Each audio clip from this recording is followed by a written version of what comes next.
사도신경 신앙 고백함으로 수요일 저녁 예배 드리겠습니다. 전능하사 천지를 만드신 하나님 아버지를 내가 믿사오며 그 외아들 우리 주 예수 그리스도를 믿사오니 이는 성령으로 잉태하사 동정녀 마리아에게 낳으시고 본디오 빌라도에게 고난을 받으사 십자가에 못 박혀 죽으시고 장사한 지 사흘 만에 죽은 자 가운데서 다시 살아나시며 하늘에 오르사 전능하신 하나님 우편에 앉아 계시다가 저리로서 산자와 죽은 자를 심판하러 오시리라. 성령을 믿사오며 거룩한 공예와 성도가 서로 교통하는 것과 죄를 사하여 주시는 것과 몸이 다시 사는 것과 영원히 사는 것을 믿사옵나이다. 아멘. 기도하겠습니다. 거룩하신 주님, 주님의 은혜와 사랑을 진심으로 감사합니다. 연약하고 나약한 저희들에게 2021년 한 해를 은혜 가운데 허락하여 주시고 구원의 참 기쁜 소식을 깨닫도록 하시고 구원을 받아 먹을 것에 대한 귀한 교훈으로 한 해를 시작하는 시간 되게 해주시니 감사합니다. 우리의 삶의 초점이 행복과 즐거움과 내 삶에 살아가는 것의 핵심이 아닌 오로지 예수 믿고 구원받는 것에 대한 초점을 잘 맞추어가는 사랑하는 성도님들 될 수 있게 하셔서 어떠한 환경에도 흔들림 없이 구원에 초점을 맞추어 살아가기에 부족함 없도록 주님 은혜로 붙들어 주시고 인도해 주옵소서. 구원을 위해 유월절을 예비하라 말씀하신 주님, 예수님의 십자가의 보혈을 저희들이 반드시 기억하여 저희 문설주, 저희 심령에 잘 새겨내므로 구원의 은혜를 받기에 부족함 없도록 저희 사랑하는 성도님들과 은혜 가운데 함께하여 주시고 인도해 주옵소서. 오늘도 수요 예배로 모여 말씀을 듣고자 하오니 주님 은혜를 더하사 들을 귀가 있게 하시고 그것이 마음에 남아 말씀대로 조금이라도 살아가기에 힘써 나아가는 저와 사랑하는 성도님들 되기를 간절히 소망하옵고 예배의 시종을 주님 아버지 앞에 맡겨드리오며 거룩하시고 은혜가 풍성하신 예수 그리스도의 이름 받들어 기도드리옵나이다. 아멘. 성경 말씀 보겠습니다. 성경 말씀은 로마서 9장 1절부터 13절까지 말씀입니다. 로마서 9장 1절부터 13절까지 제가 봉독해 드리겠습니다. 로마서 9장 1절부터 13절까지 내가 그리스도 안에서 참말을 하고 거짓말을 아니하노라. 나에게 큰 근심이 있는 것과 마음에 그치지 않는 고통이 있는 것을 내 양심이 성령 안에서 나와 더불어 증언하노니 나의 형제 곧 고류교의 친척을 위하여 내 자신이 저주를 받아 그리스도에게서 끊어질지라도 원하는 바로라. 4절입니다. 그들은 이스라엘 사람이라. 그들에게는 양자됨과 영광과 언약들과 율법을 세우신 것과 예배와 약속들이 있고 조상들도 그들의 것이요 육신으로 하면 그리스도가 그들에게서 나셨으니 그는 만물 위에 계셔서 세세히 찬양받으실 하나님이시니라. 아멘. 6절입니다. 그러나 하나님의 말씀이 폐하여진 것 같지 않도다.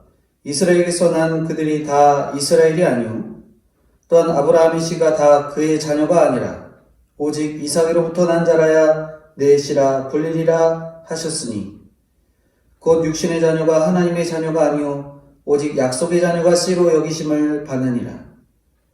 9절입니다. 약속의 말씀은 이것이니 명년 이때에 내가 이르리니 사라에게 아들이 있으리라 하심이라.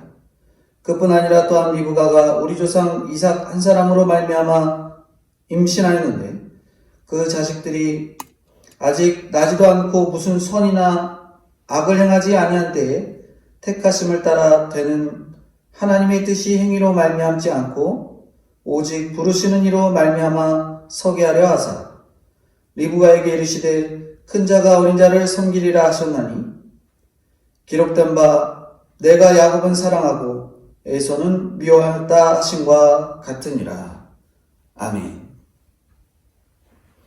오늘 로마서 9장 1절부터 13절까지 구원이 성공의 절대 조건입니다 하는 내용으로 오늘 본문 로마서 9장 1절부터 13절까지 살펴보고자 합니다.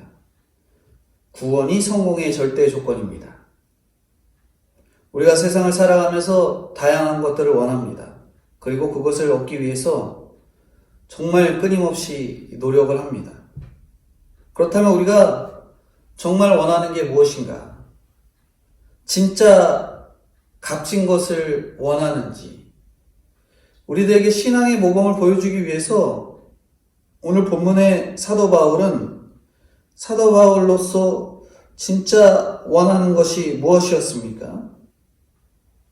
우리에게도 이 진짜 하나님의 일꾼이었던 사도 바울이 원했던 것처럼 사도 바울이 원하였던 거라면 우리에게도 얼만큼 중요한 일인지 생각해 봐야 됩니다. 오늘은 제목의 말씀처럼 구원, 우리 성공의 비결이 바로 구원이라는 것을 살펴보면서 이 구원에 대한 내용들을 오늘 본문을 통해서 살펴보고자 합니다. 첫 번째로 구원은 목숨과 바꾸어도 아깝지 않은 것이다 라는 것을 말씀합니다. 목숨보다 중요한 게 구원이다 라는 거죠. 1절 2절인데요. 내가 그리스도 안에서 참말을 하고 거짓말을 아니하노라. 나에게 큰 근심이 있는 것과 마음에 그치지 않는 고통이 있는 것을 내 양심이 성령 안에서 나와 더불어 증언하노니. 바울 사도가 로마서 8장 마지막 절인 39절에서 높음이나 깊음이나 다른 아무 피조물이라도 우리 주 그리스도 예수 안에 있는 하나님의 사랑 안에서 끊을 수 없다 이렇게 말씀합니다. 그렇게 하고 나서 금세 내게 큰 근심과 그치지 않는 고통이 있다 이렇게 말합니다. 100% 증인인 우리가 예수님을 믿어 의롭게 되었지만 여전히 욕심도 많고 세상의 다양한 것들을 못 끊지요. 술이든 담배든 음란든 끊지 못하는 것들이 이렇게 많은데 그래도 하나님은 탄식하시면서 성도를 이끌어 가십니다. 그것도 우리를 그리스도의 사랑에서 끊지 못한다는 구원의 송가로 8장을 마치잖아요. 그것이 로마서 1장부터 8장까지의 이 과정이에요. 그 과정을 모르고 9장 1절부터 읽는 사람은 마음에 근심과 고통이 있다는 바울을 전혀 이해할 수 없습니다. 바울의 근심은 자기 근심이 아니에요. 좋은 집, 좋은 환경, 병낫기를 구하는 육적인 근심이 아니라는 거죠. 내가 원하는 것을 갖고 싶어서 조바심 내는 야망의 고통도 아닙니다. 3절인데요. 나의 형제 곧 고륙의 친척을 위하여 내 자신이 저주를 받아 그리스도에게서 끊어질지라도 원하는 바로라. 바울에게는 자신이 저주를 받아 그리스도에게 끊어질지라도 간절히 원하는 것이 있었습니다. 그게 뭐냐면 목숨과도 바꿔도 아깝지 않은 것. 로마서가 이 3차 전도 여행 후, 그러니까 바울이 전도를 시작한 지 20여 년이 지난 뒤에 쓴 거예요. 바울이 20여 년 가까이 전도 여행을 다니면서 항상 고륙 형제인 어딜 찾아가요? 회당을 찾습니다. 이방인들은 그렇게 수없이 믿고 돌아오는데 20년이 지나도록 혈육인 유대인들은 예수님을 안 믿는 거예요. 나로 인해서 많은 믿음의 열매가 나타나는데 내 식구들은 정말 돌아올 기미조차 안 보이죠. 그러면 얼마나 자괴감이 들겠어요. 목회자로서도 마찬가지입니다. 수없이 이 강단에 서서 말씀을 외치고 선포했는데 성도는 많이 믿어도 내 자녀가 안 믿는다. 그러면 얼마나 자괴감이 들겠어요. 지금 우리 교회 성도님들도 마찬가지입니다. 아직 돌아오지 않는 가족들이 있는 가정이 있다라는 거예요.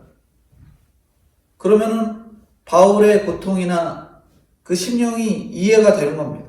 수십 년 동안 내 자녀를 위해 혹은 내 부모를 위해 기도를 했는데 그렇게 심령이 변하지 않고 마음의 예수를 받아들이지 않고 그렇게 변하지 않는 모습을 보면 근심과 고통과 걱정이 됩니다. 이렇게 큰 근심과 그치지 않는 고통으로 우리가 원해야 할 것은 뭔가 다른 게 아니에요. 그냥 오로지 구원입니다. 구원. 여기 로마서 8장 39절 다시 한번 읽어볼 텐데 39절에는 그리스도께서 끊어질지라도 원한다고 한 것은 실제로 그리스도를 떠나도 상관없다는 뜻이 아닙니다. 한때 하나님의 일꾼이었던 이 스데반 집사에게 이 죽음을 안겨주었던 그런 자신도 구원해 주신 하나님이 자신의 가족들도 모두 구원해 주실 것이다. 그런 확신이 바울에게 있었다라는 거예요. 스데반 죽인 나에게도 구원이 있으니 나를 예수님을 믿지 않고 핍박하는 수많은 사람들, 그 내 동족들, 유대인들 그들도 구원받을 수 있을 것이다라는 확신이 있던 거죠. 여기 39절 제가 읽어보겠습니다. 높음이나 기쁨이나 다른 어떤 피조물이라도 우리 주 그리스도 예수 안에는 하나님의 사랑에서 끊을 수 없느니라. 이렇게 확신했기 때문에 강한 자신감으로 사도 바울이 말하고 있는 거예요. 8장 35절부터 37절에 보면은 이러한 확신으로 우리가 구해야 할 것은 이 성공과 만족이 아니라는 거예요. 35절부터 37절 뭐라고 얘기하나? 누가 우리를 그리스도의 사망에서 끊으리요? 환난이나 공고나 박해나 기근이나 적신이나 위험이나 칼이랴. 기록된 바 우리가 종일 주를 위하여 죽임을 당하게 되며 도살당할 양같이 여김을 받았나이다 함과 같으니라. 그러나 이 모든 일에 우리를 사랑하는 이로 말미암아 우리가 넉넉히 이기느니라. 이 확신으로 우리가 구해야 할 것은 성공과 만족이 아닙니다. 끊을 수 없는 그리스도의 사랑과 승리에 대한 확신은 내 가족의 구원을 위해 해주신 것이죠. 그래서 로마서 8장의 사랑의 확신은 9장의 이제 사명으로 연결이 됩니다. 내 안에 주님과 연합이 충만할수록 구원받지 못한 식구 때문에 그치지 않는 근심과 고통이 있어야 하는 거죠. 그 사명을 위해 주님이 나를 구원해 주시고 모든 일에 이렇게 넉넉히 이기게 하시는 것입니다. 누가복음 15장에 보면 탕자의 비유에서 아버지의 곁을 지킨 맏아들은 동생이 돌아왔을 때 기뻐했어요? 기뻐하지 않았어요? 기뻐하지 않았다는 거죠. 기뻐하기는커녕 이때까지 내가 아버지를 섬겼는데 섬기면서 염소 새끼 한 마리 안 잡아주더니 그렇게 아버지가 물려준 돈으로 탱자 쓰고 돌아온 그 아들을 맞이하며 송아지 잡고 장치하는 모습 보면서 화를 내는 겁니다. 이 집에 있던 맏아들은 또 다른 탕자예요. 집에 있는 탕자죠. 이게 바로 가족 구원을 위해서 전혀 관심이 없었던 모습이라 할 수 있습니다. 맏아들처럼 가족이 하나님 모르고 살아도 관심이 없고 구원받고 돌아와도 전혀 기뻐하지 않는다면 어떻게 정말 구원받은 자라고 말할 수 있겠어요? 안 믿는 식구들을 보면서 애통함이 없다면 내 구원의 확신을 우리가 한 번 더 점검해 봐야 됩니다. 성경이 이렇게 말합니다. 바울의 고립은 안 믿는 정도를 넘어 자신을 핍박하고 예수님을 죽인 사람들입니다. 그런데도 바울은 자신이 주님의 사랑에서 끊어질지라도 구원을 원한다고 이렇게 말합니다. 이런 사랑이 있어야 되는 거죠. 그만큼 돌아오기 힘든 사람들이라는 것을 알기 때문에 사도 바울은 이렇게 절박했던 거예요. 그리스도에게서 끊어질지라도 구원받기를 원하는 형제의 범위와 우리가 생각하는 형제의 범위에는 엄청난 차이가 있거든요. 우리는 내 자식 때문에 죽을 지경이지만 바울은 전 세계를 끌어안는 사람이었습니다. 어떻게 바울하고 감히 비교할 수 있겠어요? 우리는 적어도 내 식구의 구원을 위해서 저주를 받아 끊어질지라도 하는 간절함이 우리 안에 있어야 됩니다. 괜찮아. 지금은 공부하고 나중에 교회나 나가. 그냥 잘 살다가 나중에 믿으면 되지. 그거는 사랑이 아니라는 거예요. 자기 목숨이라도 내놓고자 했던 바울처럼 급하고 절박한 마음으로 구원을 구해야 됩니다. 그게 진짜 사랑이에요. 교회를 다녀도 구원받지 못한 가족을 보면서 정말 근심하고 고통하며 계십니까? 고통하고 계시냐는 거예요. 아니면 그러려니 하고 있지 않는가? 주일에 예배 대신 학원 가는 자녀를 보면서 내심 안도하면서 거꾸로 교회 일에 열심인 가족들을 보고 왜 이렇게 저렇게 열심일까? 근심하고 있지 않은가? 진짜 구원을 받은 자로 어떤 것에 근심을 더하는지 우리의 태도와 마음을 잘 살펴야 됩니다. 두 번째로 구원은 인생 성공 여부를 결정하는 기준이 됩니다. 4절에서부터 5절인데 그들은 이스라엘 사람들이라 그들에게는 양자됨과 영광과 언약들과 율법을 세우신 것과 예배와 약속들이 있고 조상들도 그들의 것이요 육신으로 하면 그리스도가 그들에게서 나셨으니 그는 만물 위에 계셔서 세세에 찬양받으실 하나님이시니라. 아멘. 사도 바울이 이렇게까지 구원을 원하는 이유는 무엇인가? 구원이야말로 인생의 성공 여부를 결정하는 최종의 기준이기 때문에 그렇다는 거예요. 돈을 벌면 뭐하고 학벌이 있으면 뭐한가? 자녀가 12 있으면 뭐예요? 구원이 없으면 다 망하는 거라는 거죠. 회복이 될 수 없는 영원한 멸망입니다. 누군가 인생이 성공했다고 말할 수 있는 최종적인 기준이 바로 구원이라는 거예요. 구원이야말로 인생의 성공 여부를 결정하는 기준이라는 거죠. 구원을 얻지 못하면 아무리 잘 살고 아무리 성실하고 누구보다 인정받은 인생이라 할지라도 실패한 인생입니다. 구원은 하나님의 사랑을 입는 것이거든요. 구원이 뭐라고요? 하나님의 사랑을 입는 것이다. 하나님의 사랑을 덧입으면 인생의 모든 문제가 그 사랑 안에서 해결되는 것을 우리가 경험을 하게 됩니다. 유대인들은 하나님의 자녀가 되는 양자됨의 축복을 받은 민족이잖아요. 하나님이 그들을 직접 만나주셨고 할례와 율법을 통해 예수 그리스도를 보내신다고 약속해 주셨습니다. 하나님의 뜻이 무엇인지를 배우도록 율법을 허락하셨죠. 하나님 앞에 경배할 수 있는 예배를 주셨습니다. 그렇게 줄줄이 위대한 믿음의 조상들을 주신 거예요. 더욱이 인류의 구원자이신 예수 그리스도를 유대인의 혈통에서 나게 하셨다는 거죠. 아예 안 믿는 사람들이 아니었습니다. 바울이 그렇게 원하던 구원의 대상은 소위 믿음의 가문이었죠.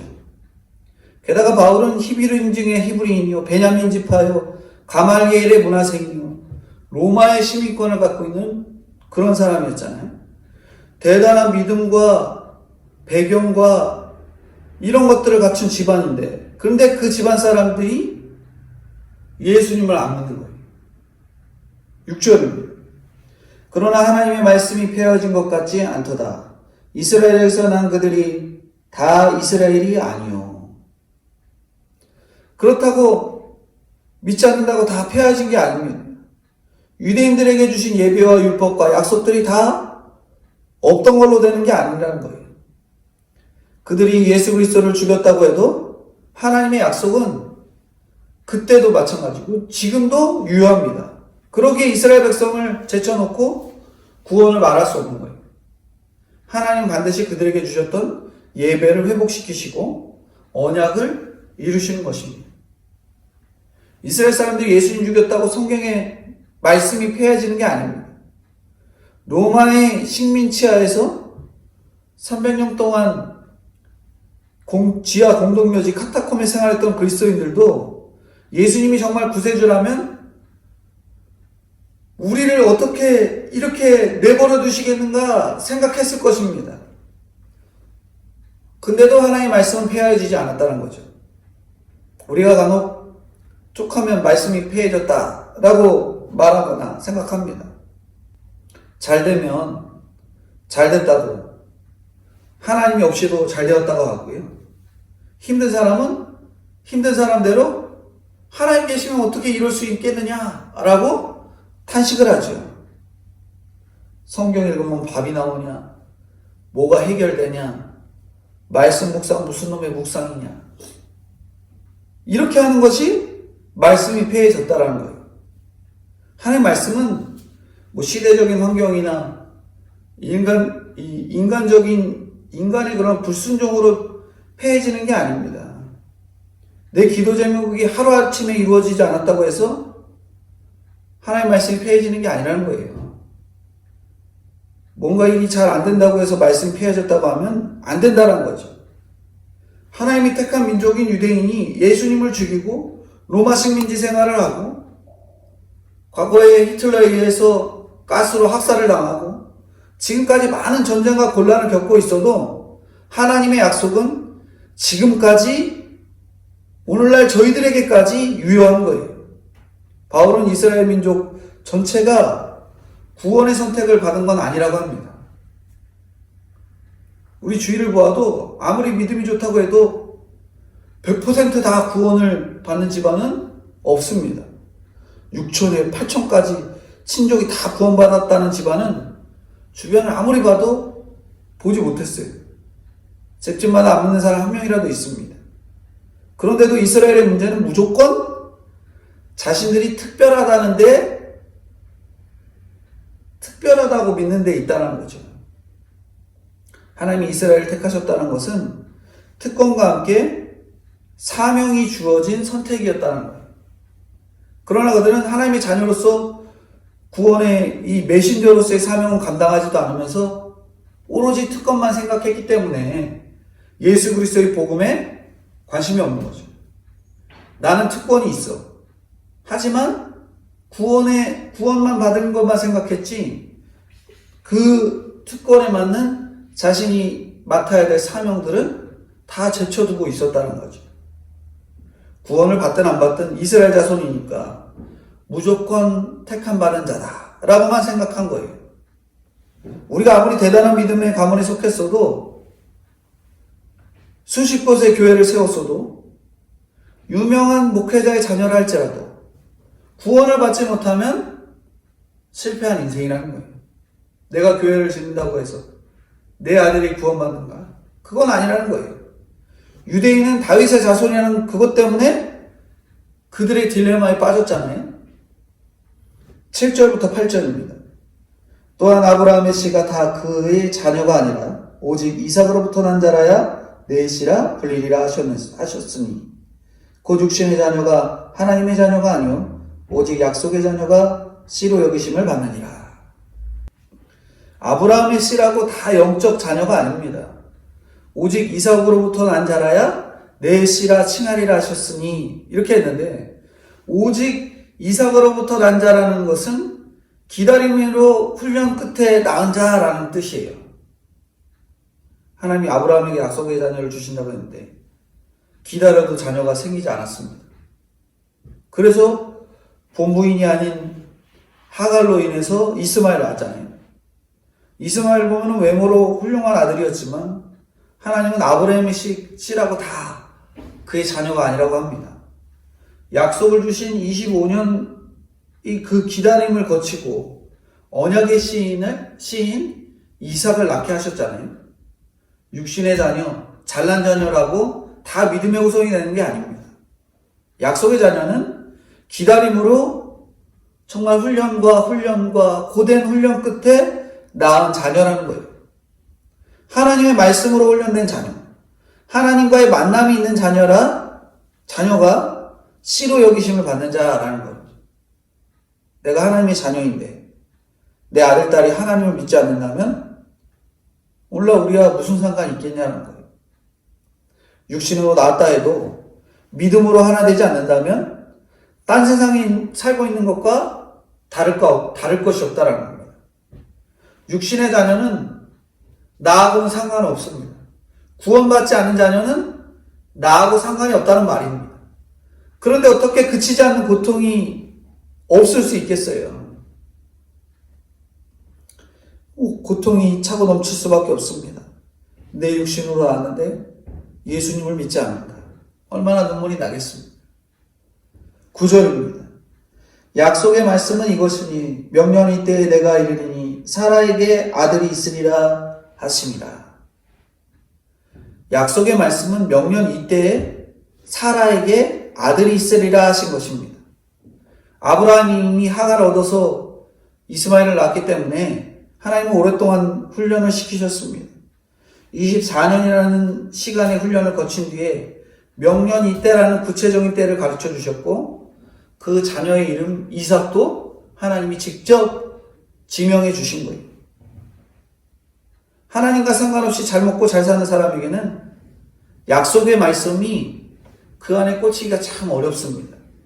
이스마엘이 공부 잘하고 효도하고 있어도 그가 약속의 말씀과 상관없는 자라면 안타까움이 있어야 되는데 잘나고 잘났으니 안타까움이 없고 얘 잘났으니 참 귀한 아들이다. 이거에만 그치는 거예요. 자녀가 모범생으로 착하게 잘 지내고 교회 안 가는 것 때문에 안타까운 마음이 있어야 하는 겁니다. 그래야 약속의 말씀이 기쁨으로 꽂히는 거예요. 10절 11절입니다. 그뿐 아니라 또한 리브가가 우리 조상 이삭 한 사람으로 말미암아 임신하였는데 그 자식들이 아직 나지도 아니하고 무슨 선이나 악을 행하지 아니한 때에 택하심을 따라되는 하나님의 뜻이 행위로 말미암지 않고 오직 부르시는 이로 말미암아 서게 하려 하사. 아브라함은 그래도 구체적인 약속을 받고 이삭을 낳았는데 이삭에게는 같은 시간, 같은 엄마에게서 쌍둥이 아들이 나왔습니다. 둘 중에 왜 에서가 아닌 야곱을 선택했던가? 야곱의 행위로 택할 만한 것이 있었을까요? 없었을까요? 아무것도 없었다는 거죠. 다만 뭐가 있었냐? 하나님의 부르심이 있었다. 야곱에게는.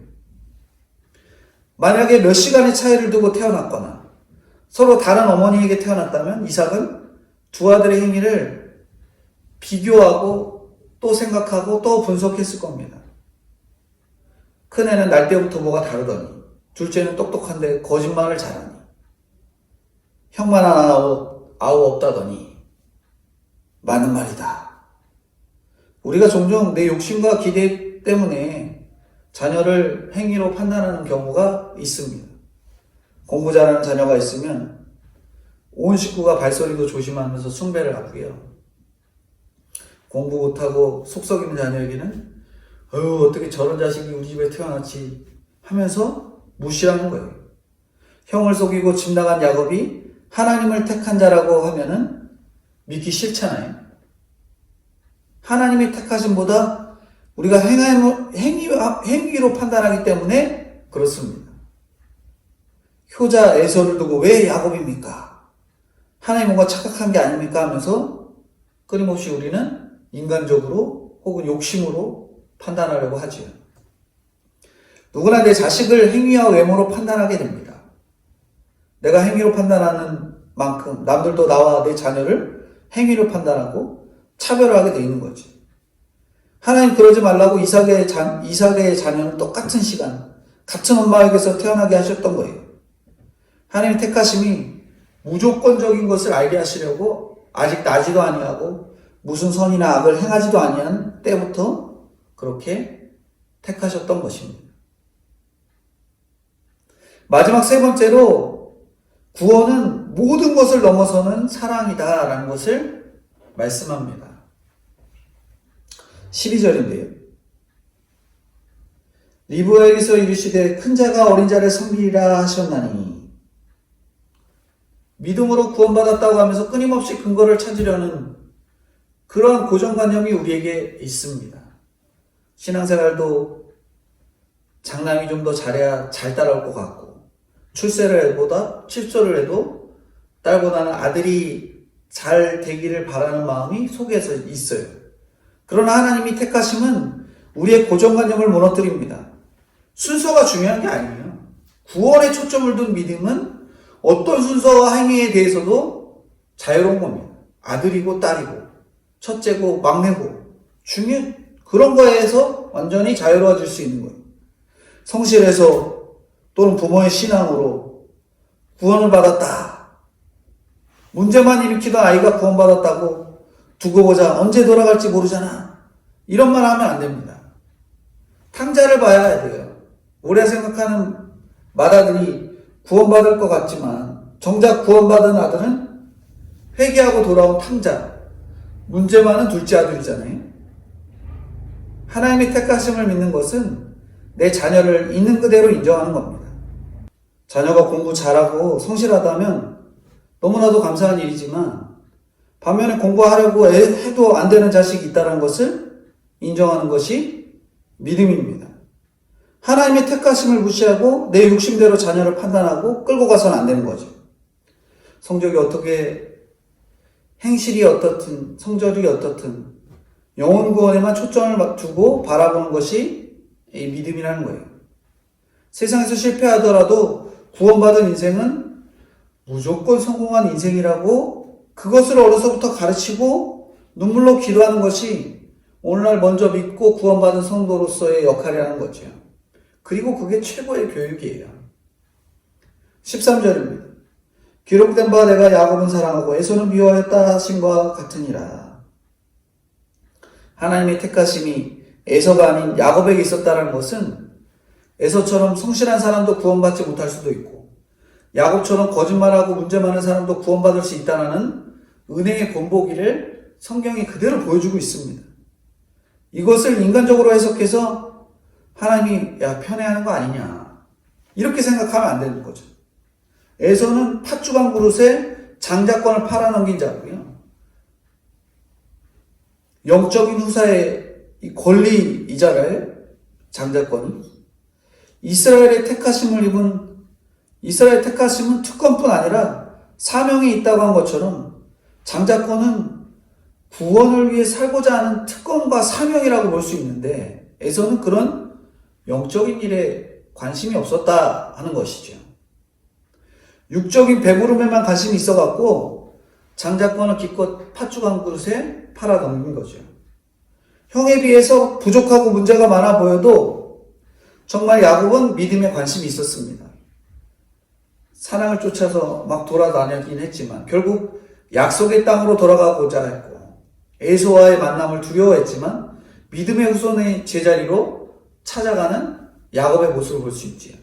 에서는 어땠는가? 야곱을 용서하고 고향 땅을 양보한 에서가 훌륭해 보이지만 그건 역시 장자권을 쉽게 팔아버린 것과 같은 것이죠. 영적인 일에 관심이 있었다면 정말 야곱하고 같이 그 땅에 거주하면서 살아갔을 텐데 동생을 떠나서 양보하고 영영 약속을 떠나죠. 우리가 잘 알고 있는 손양원 목사님은 자신의 아들을 죽음에 내몰았던 이를 양자 삼았다. 이거 엄청 유명한 이야기잖아요. 그와 함께 만약에 그 양자 삼았던 그와 함께 같이 살았던 가족들이 얼마나 힘들었을까요? 손 목사님은 죽은 아들들뿐 아니라 온 가족들이 그 양자 삼았던 한 사람의 구원을 위해서 희생과 섬김의 훈련을 받았던 겁니다. 구원을 위해 큰 관심, 큰 근심과 그치지 않는 고통이 있다는 것은 이런 거예요. 희생과 섬김의 고통을 느끼지 않고는 구원을 위한 사랑이 무엇인지 알 수 없다는 거죠. 진정으로 구원을 원하는 자만이 인간의 모든 가치관과 능력과 죽음까지도 넘어서는 사랑을 할 수 있다는 것을 말씀하는 겁니다. 오늘 말씀 구원이 성공의 절대 조건이다 말씀드렸지만 말씀 결론을 맺자면 나만 구원받고서는 우리가 행복할 수 없습니다. 내 식구들이 천국 간다고 안심할 수 없다는 거예요. 바울은 이방인을 가슴에 품은 자였잖아요. 동족에게 끊임없이 박해를 받으면서도 끊임없이 동족에 대한 뜨거운 사랑을 가진 그런 민족주의자였어요. 손혜원 목사님 또한 복음을 들고 많은 이들을 품은 자였잖아요. 육신의 자녀에 연연하지 않고 영적인 자녀를 알아본, 하나님이 정말 원하시는 것을 보여준 그런 하나님의 일꾼들이었습니다. 바울과 손혜원 목사님만큼 성공한 사람이 있겠어요? 진짜 성공한 인생이라는 거죠. 구원은 인간의 모든 것을 초월하는 하나님의 사랑입니다. 두 아들을 죽인 살인자를 입양해서 키운 그 사랑을 누구한테 어떻게 설명할 수 있겠어요? 그게 하나님을 믿는 성도의 마음, 특별히 그 하나님의 마음을 손혜원 목사님이나 바울이 표현한 거예요.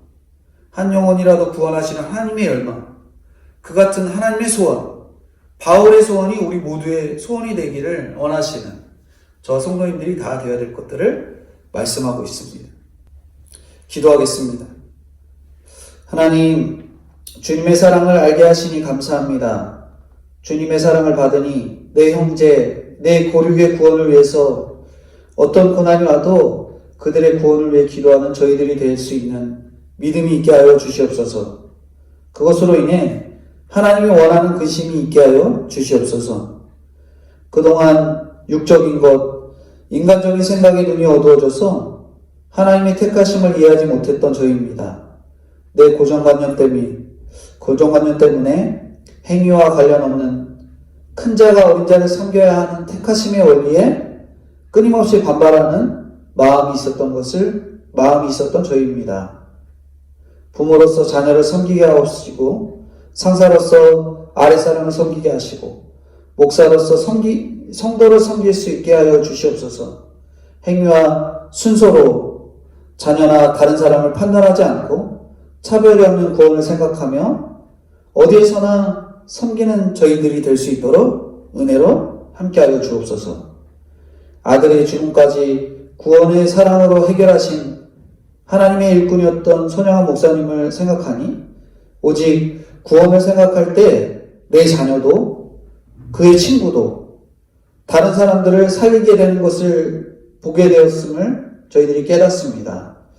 입으로 전도한다고 하면서 다른 사람의 구원에 전혀 관심이 없었던 저희들의 모습을 회개하며 불쌍히 여겨주시고 구원받은 인생만이 성공한 인생인 것을 기억하며 바울과 같은 마음으로, 손혜원 목사님과 같은 마음으로 하나님의 열망으로 구원을 위해 기도하며 헌신하는 저와 사랑하는 성도님들 될 수 있도록 은혜로 함께하여 주시옵소서.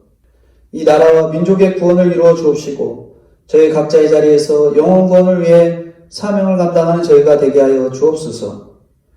코로나 바이러스가 점점 사그러들 수 있는 은혜를 허락하여 주시고 백신도 빨리 공급되어 모든 일들이 회복되는 놀라운 은혜로 채워 주시옵소서.